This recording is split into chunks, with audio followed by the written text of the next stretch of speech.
Welcome to the story. Don't forget to like, subscribe, and support me. The wind howled across the desolate plains as Raphael plummeted from the heavens, his once majestic wings scorched, the pristine white feathers now blackened and torn. The sky had rejected him, cast him out with such force that the earth itself trembled upon his impact. He lay there, motionless for what felt like an eternity, the cold ground biting into his flesh. His body ached, his mind a fog of disbelief.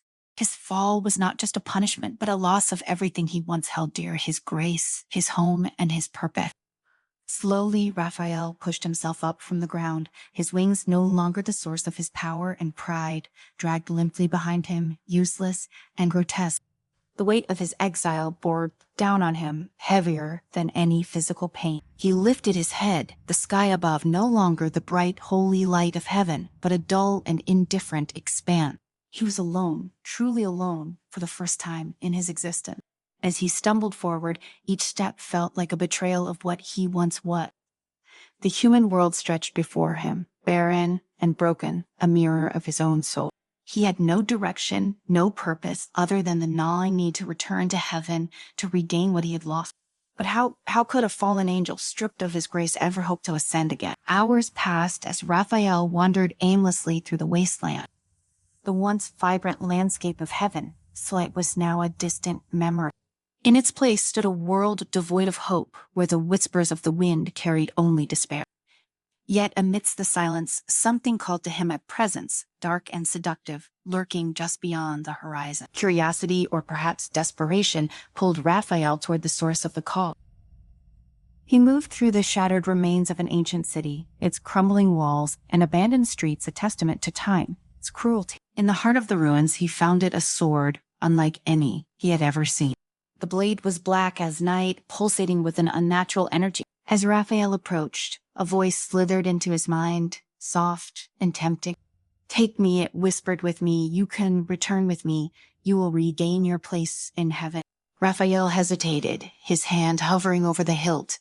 He could feel the darkness radiating from the sword, the power it held, but there was something more, something dangerous. Yet the thought of returning to heaven, of reclaiming his former glory, was too strong to resist. Without a second thought, he grasped the hilt. The moment his fingers wrapped around the cold metal, a surge of power coursed through him, filling the void left by his fall. His wings, still broken, twitched, as if they could feel the energy too. But with the power came a heaviness, a weight that settled deep within his chest. The sword was not just a weapon, it was alive, and it wanted something from it. "You seek to return to heaven." The voice in the sword purred. "I can give you that, but there is a price." Raphael's grip tightened. "What price?" The voice chuckled, a low, sinister sound. "You will see." Days passed, and Raphael grew stronger with each passing moment. The sword had granted him more than power, it had given him purpose. He would use it to gather the divine energy he needed to break the chains of his exile. And yet as he wandered from one ruin to the next, he could feel the weight of the sword growing heavier, its presence more consuming. It was in a ruined temple, once dedicated to the celestial order, that Raphael first put the sword to the test. The temple was guarded by ethereal beings, remnants of divine power left behind after the fall. They were weak, but their energy was enough to fuel the sword. Raphael, without hesitation, raised the blade and struck them down. The moment the blade connected, the beings shattered like glass, their divine essence sucked into the sword. Raphael felt a rush of power, a taste of the divine energy he so desperately craved. His wings twitched again, as if they remembered what it was like to fly. But as the power surged through him, something else happened, something he hadn't touched. In the distance, a city crumbled. It was as if the very act of absorbing the divine energy had caused a catastrophic ripple effect. Buildings collapsed, fires erupted, and screams filled the air. Raphael stood frozen, his heart pounding in his chest. He had done this. The sword had given him power, but at what cost? Before he could process the destruction he had caused, a figure appeared in the shadows of the temple, a woman, cloaked in dark robes, her eyes glowing with a strange light. "You have no idea what you were dealing with," she said, her voice sharp and accusing. Raphael turned to face her, his hand still gripping the sword. "Who are you?" "Morgana," she said simply, "and you, Fallen One, are playing with forces far beyond your understanding." Raphael's eyes narrowed. I don't need your help. Morgana stepped closer, her gaze never leaving the sword in his hand. That sword will consume you, just as it has consumed every other fool who wielded it. It's not a tool for redemption, as a weapon of destruction. Raphael's grip tightened on the hilt. I can handle it. Morgana shook her head. You think you ran control? Look around you. That city, those people, they were gone because of you. Every time you use that sword, more will die. Raphael glanced toward the distant city, now reduced to smoldering ruin. His chest tightened with guilt, but the power was undeniable. He could feel it coursing through him, filling the void left by his fall. I have no choice, he said, his voice strained. I need this power to return to heaven. Morgana's eyes softened, just for a moment. And what will you sacrifice to get there? How many more will die before you realize that some things can't or be undone? Raphael's jaw clenched. He didn't want to believe her, but deep down he knew she was right. The sword was powerful, but it came with a price he wasn't sure he could continue to pay. Days turned into weeks, and Raphael's journey continued. Each time he used the sword, each time he absorbed divine energy, another city fell. Morgana stayed by his side, watching, warning, but never interfering. She seemed to understand his desperation, even if she didn't agree with it. One night, as they camped in the shadow of a crumbling cathedral, Morgana spoke again. You have a choice, Raphael, she said quietly, her voice carrying over the crackling of the fire. You can stop this. You can walk away from the sword. Raphael stared into the flames, his hand resting on the sword itself. And what then? I remain exiled. I wander this world, powerless, forever cut off from heaven. Morgana sighed. Maybe you find another way, a way that doesn't involve destroying everything in your path. Raphael didn't answer. He couldn't throw. The weight of his choices pressed down on him like 1,000 stones. He wanted to believe there was another way, but the sword, its power, was too tempting. The next morning they reached the cathedral, its grand arches and stained glass windows, a stark contrast to the destruction Raphael had left behind. Inside, in the center of the nave, was a relic, a shard of divine energy, still humming with celestial power. Raphael knew what he had to do. He raised the sword, its black blade gleaming in the light of the relic. Morgana stood at the entrance, her eyes filled with sorrow. Don't do this, she pleaded. Please. But Raphael didn't listen. He brought the sword down, and the relic shattered. Divine energy surged into him, filling him with more power than he'd ever known. His wings, once broken and charred, began to heal, their feathers slowly turning white again. But outside, the ground trembled. The city beyond the cathedral walls began to collapse, just as the others had. Raphael could hear the screams of the people as buildings crumbled and fires raged. He dropped to his knees, the weight of his actions crashing down on him. The power he had gained was nothing compared to the lives he had taken.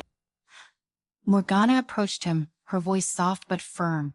This is what the sword does, Raphael. It destroys everything, even you. As Raphael knelt in the rubble of his latest conquest, a figure appeared in the distance, tall, radiant, with wings of pure light. Raphael's heart sank as he recognized him, Gabriel, heaven's most loyal archangel, and once his closest friend. Gabriel approached, his expression unreadable. Raphael, he said, softly, his voice carrying the weight of heaven's judgment. What have you done? Raphael couldn't meet Gabriel's gaze. I had no choice. I needed the power to return. Gabriel shook his head. There's always a choice. The sword in Raphael's hand pulsed, its dark energy seeping into the air. Gabriel's eyes flicked to the blade, and his expression hardened.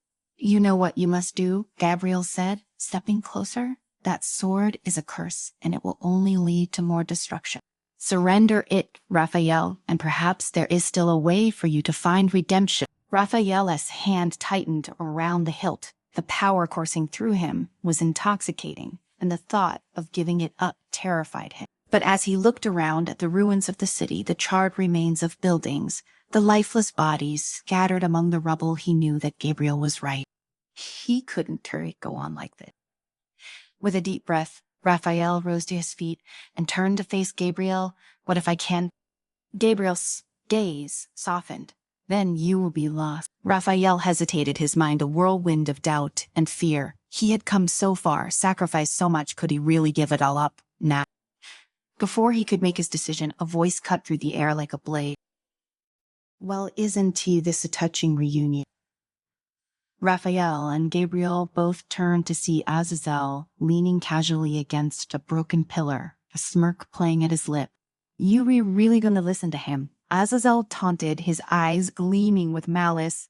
"He said just trying to take your power, Raphael." Azazel's voice oozed with mockery as he stepped out of the shadows, his black wings folding elegantly behind him.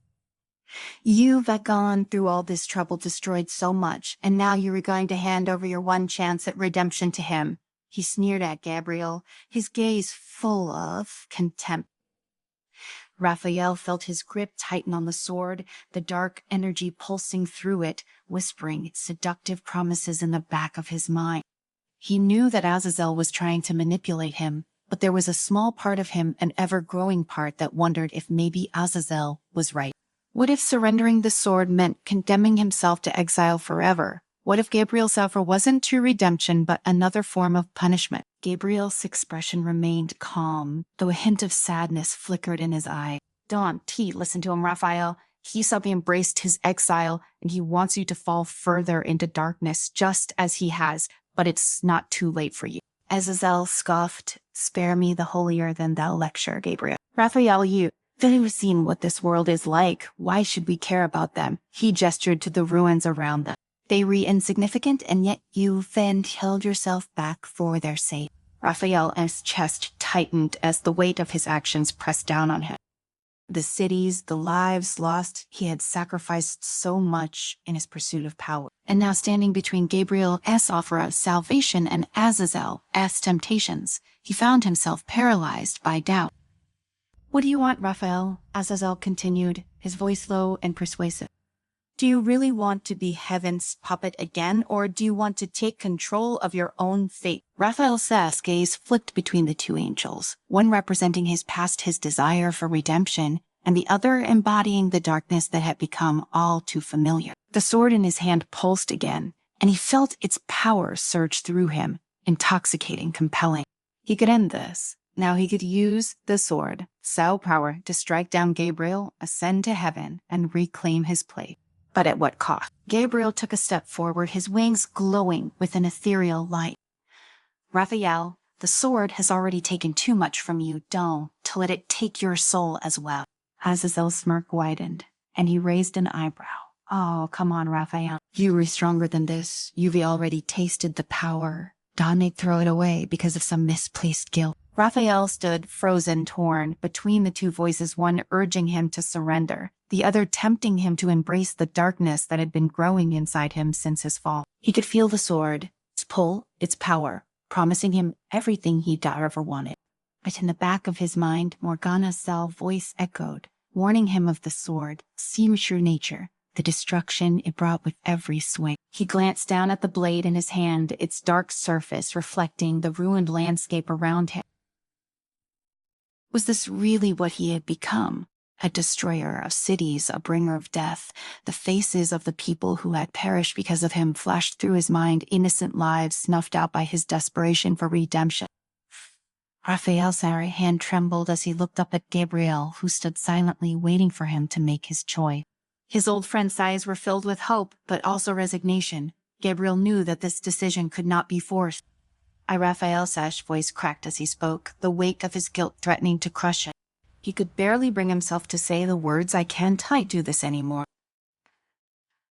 Azazel Estrin faltered, his eyes narrowing in disbelief. "What are you saying?" Raphael swallowed hard, his gaze fixed on the sword. "I thought it's done enough." Too much. He lifted the sword, not in attack, but to release it from his grip. This isn't to make the way. "No," Azazel shouted, his voice laced with fury. "You can just throw it all away. You've already gone too far, Raphael. You need this power." Gabriel stepped forward, his voice calm and steady, redoing the right thing. Raphael's entire body shook as he raised the sword high above his head. The power surged through him one last time, and for a brief moment, he felt invincible, like he could bend the very fabric of the universe to his will. But then, with a final shuddering breath, he brought the sword down with all his might, shattering it against the ground. The moment the blade broke, a deafening crack echoed through the air. A blinding light erupted from the sword and Raphael was thrown back, his wings flaring out in a futile attempt to catch himself. The ground shook violently, and for a moment it felt as though the entire world was being torn apart. When the light faded, Raphael found himself lying on the ground, gasping for breath. The sword was gone, reduced to nothing but a pile of ash. The oppressive weight of its power had lifted, leaving behind an emptiness that made his heart ache. Gabriel knelt beside him, his expression one of quiet relief. It set over. Raphael closed his eyes, his body trembling with exhaustion. I don't feel any different. Gabriel placed a hand on his shoulder. You may not feel it now, but you've taken the first step. Redemption isn't something that happens all at once. Raphael, it's some journey. Raphael's chest tightened at Gabriel's words. He had hoped that destroying the sword would bring him immediate relief, that it would cleanse him of the guilt that had been eating away at him for so long. But instead, all he felt was emptiness, a hollow, aching void where the sword's high power had once been. Azazel, who had been watching from the shadows, let out a bitter laugh. So that's did you give up the sword and expect everything to be fine? Raphael struggled to his feet, his body heavy with the weight of his decision. He looked at Azazel, his former comrade, and felt a pang of regret. I didn't used to expect this to fix everything, but I couldn't keep going down that path. Azazel's eyes flashed with anger. You a fool. Raphael, you had the power in your hands and you threw it away for nothing. Raphael shook his head. I threw it away because it was destroying me, and if you can't see that, then I pity you.